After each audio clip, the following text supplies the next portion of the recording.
It is a roller coaster ride cancer patients have been on for nearly a year. First, they are hit with the terrifying news they have cancer, but then good news that it can be treated, followed by more bad news that the drug they need is not available.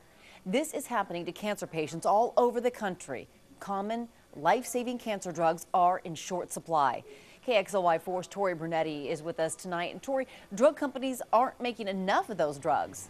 Yes, Robin, and there is a lot of debate as to the reasons why. All the drugs that are in short supply have been out for a long time, so they're all in the generic form, making them more affordable to patients and a little less profitable to manufacturers.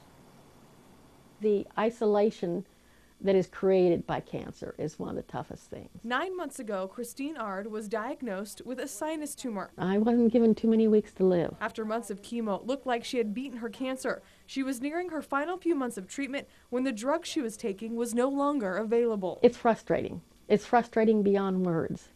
It's like you just pulled the rug out and knocked me down. First panic, then anger. Those damn drug companies.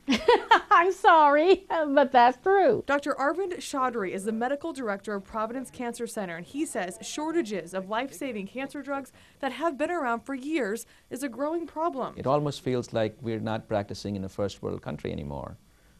This is stuff that happens in third world countries, and it's very, very frustrating. And it's actually quite shocking that this is happening to us. Drugs that doctors have started to rely on to save lives are in short supply because there is little incentive for manufacturers to make them. The explanation that we have is that the producers or the manufacturers of the drugs are not able to make ends meet with the generic drugs and how much they get paid. Dr. Chaudhry says it's unclear what is really going on at the manufacturer level, but he says whatever it is needs to be figured out because he has had patients die who could not get access to their drugs. In many situations, it can be life-threatening. Christine has been fortunate. Her doctor put her on a replacement drug that seems to be working, and at the end of this month, her treatments will be done, and hopefully she will go on living a cancer-free life. As far as we can tell, I beat this one.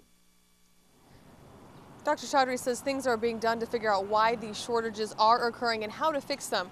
The American Society of Clinical Oncology is lobbying Congress to help them figure out what's going on and then also who's to blame and ultimately how it can be fixed. On the Skydeck, Tori Brunetti, KXLY4 HD News.